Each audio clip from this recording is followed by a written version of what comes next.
Amen. Je vais relire le psaume 4. Quand je crie, réponds-moi, Dieu de ma justice. Quand je suis dans la détresse, sauve-moi. Aie pitié de moi, écoute ma prière. Fils des hommes, jusqu'à quand ma gloire sera-t-elle outragée? Jusqu'à quand aimerez-vous la vanité et chercherez-vous le mensonge? Sachez que l'Éternel s'est choisi un homme, une femme pieuse. L'Éternel entend quand il crie à lui. Tremblez et ne péchez point.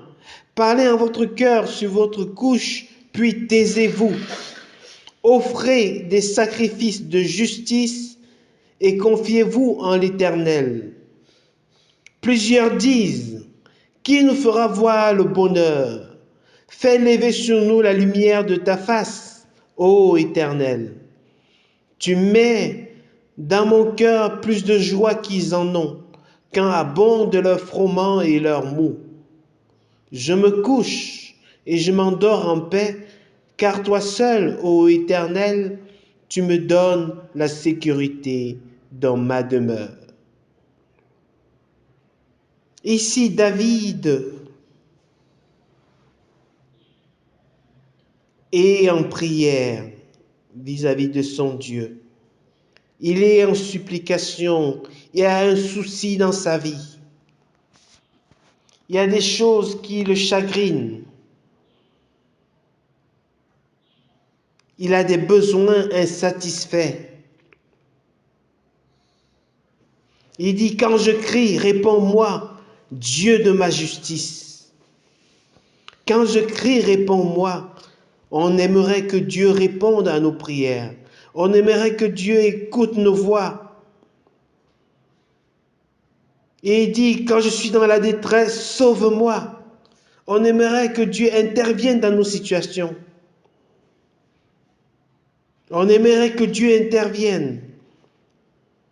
Et il va et dit, aie pitié de moi, écoute ma prière. Il supplie Dieu, aie pitié de moi. Et c'est ce que nous voulons, que Dieu ait pitié de nous, qu'il écoute notre prière, qu'il écoute notre voix, qu'il exauce nos vœux. Mais Dieu aussi a des prières, Dieu aussi a des vœux, Dieu aussi a des supplications qu'il nous adresse. Et le verset 3 nous dit, « Fils des hommes, jusqu'à quand ma gloire sera-t-elle outragée ?» La gloire de Dieu est outragée dans le monde. Parce que les enfants de Dieu ne marchent pas parfois comme Dieu veut. Parce qu'ils suivent souvent les coutumes du monde, qui fait en sorte que le nom de Dieu n'est pas glorifié comme il le devrait. Dieu dit, fils des hommes, jusqu'à quand ma gloire sera-t-elle outragée? Vous souhaitez que je réponde à vos prières, vous souhaitez que je réponde à vos cris, mais ma gloire à moi, jusqu'à quand elle sera-t-elle outragée? Jusqu'à quand aimerez-vous la vanité? Jusqu'à quand serez-vous centré sur vous-même? Jusqu'à quand aimerez-vous des choses passagères? Jusqu'à quand ne verrez-vous pas plus que le bout de votre nez? Jusqu'à quand aimerez-vous la vanité? Chercherez-vous le mensonge? Voilà le souci de Dieu. Sa gloire est outragée. Que faisons-nous de la gloire de Dieu? Est-ce que nous faisons de telle sorte que son nom soit glorifié? Est-ce que nous nous occupons des affaires de Dieu? Est-ce que nous nous occupons de la maison de Dieu? Le souci de Dieu, c'est les âmes qui se perdent. Le souci de Dieu, c'est sa maison, les brebis fragiles dans sa maison. Voilà son souci. Voilà son sujet de gloire, de voir une âme sauvée qui lui donne de rire dans le ciel.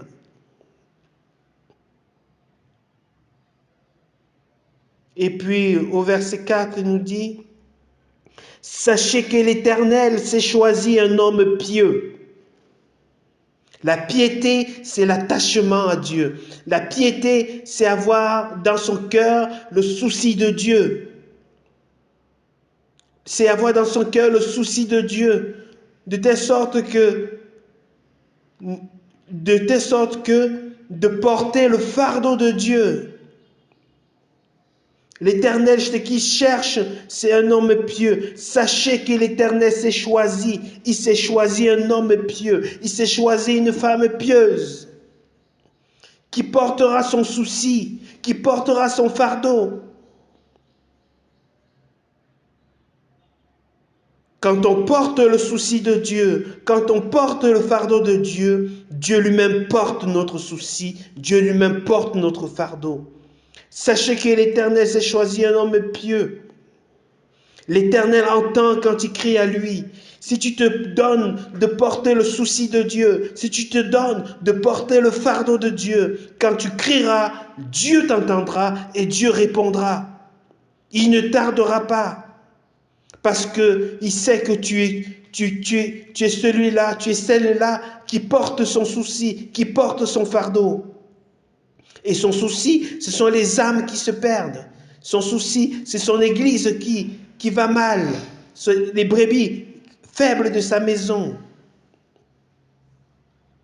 Il continue au verset 5, il dit « Tremblez et ne péchez point. Parlez en votre cœur sur votre couche, puis taisez-vous. Ce qui outrage Dieu, c'est les péchés que nous faisons. Voilà ce qui l'outrage. Il dit quand c'est dur sur toi, tremble, aie crainte de Dieu, aie crainte de sa colère et ne pêche pas.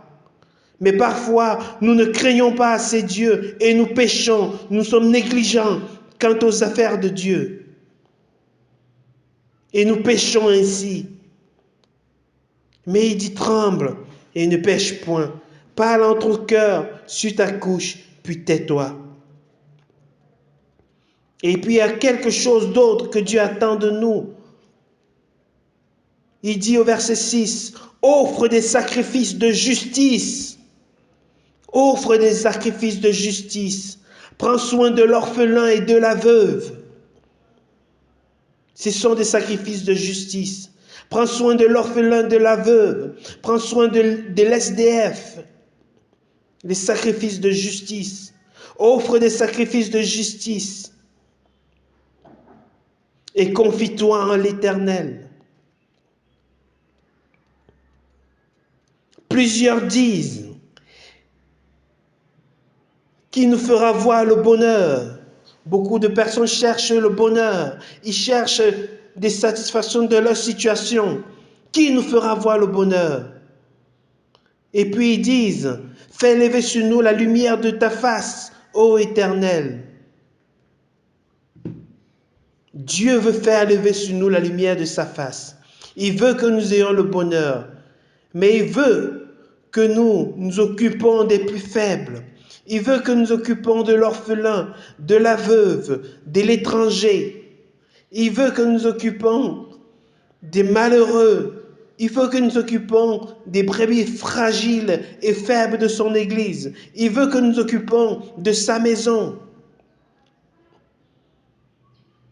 Offre des sacrifices de justice et confie-toi en l'Éternel.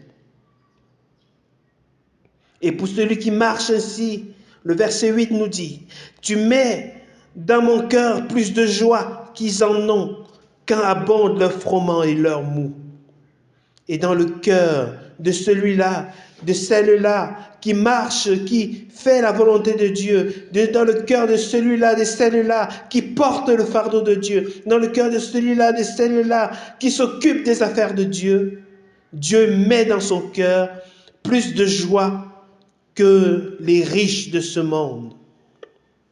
Plus de joie qui est comme un salaire dans le cœur de celui qui craint Dieu. Plus de joie qu'ils en ont quand abondent leur froment et leur mou. Non seulement il y a cette joie dans le cœur de celui-là qui porte le fardeau de Dieu, mais aussi, le verset 9 dit, « Je me couche et je m'endors en paix. » Il y a la paix la quiétude dans le cœur de celui-là qui porte le fardeau de Dieu. Car toi seul, ô Éternel, tu me donnes la sécurité dans ma demeure. Non seulement la paix, mais en plus la sécurité.